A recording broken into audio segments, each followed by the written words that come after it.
ఈ మధ్యన మీరు పెళ్ళిళ్ళకి చూసారా? మెహందీ, హల్దీ, సంగీత్, గానా బజానా, తర్వాత డాన్స్ ఫామ్ ఏదో, దాని తోడు మళ్ళీ రిసెప్షన్, ఇంకో చోట పెళ్లికి ముందు మళ్ళీ ఇంకోటి ఏదో, పెళ్లి తర్వాత ఇంకోటి ఏదో.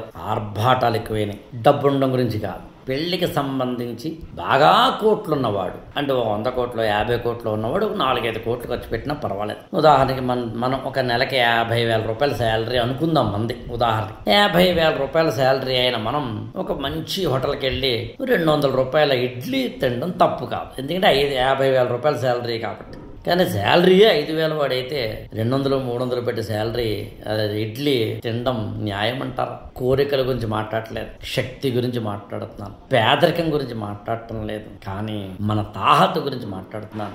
మధ్య తరగతిలో ఉన్న మనం పెళ్లిళ్ళకి 1 కోటి రూపాయలు 2 కోట్ల రూపాయలు ఖర్చులా? మనకు ఉన్నవే కోటి, మనకు ఉన్నదే లక్షలు, మనకు ఉన్నవే అంతంత మాత్రం. దానికి మళ్ళీ మెహందీకి ఓ రోజు, హల్దీకి ఓ రోజు, ఏమున్నాయి.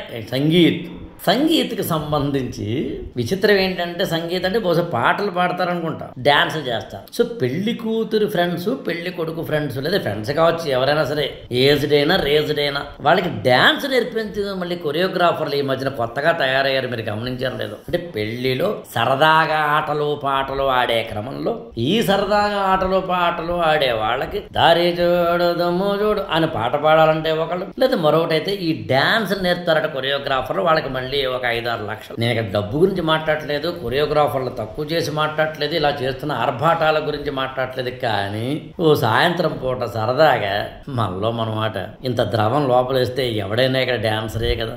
ఆ డాన్స్ ఫామ్ కోసం ప్రత్యేకంగా కొరియోగ్రాఫర్లు కూడా పెట్టేంత పిచ్చి ముదిరిపోయిన జనం మధ్యలో బతకాల్సి రావడం అంటే అర్థం అందులోనే, ఆ ప్రవాహంలోనే అందరూ కొట్టుకుపోతారా? ఆ ప్రవాహానికి ఎదురీది నిలబడతారా అన్నదే పాయింట్.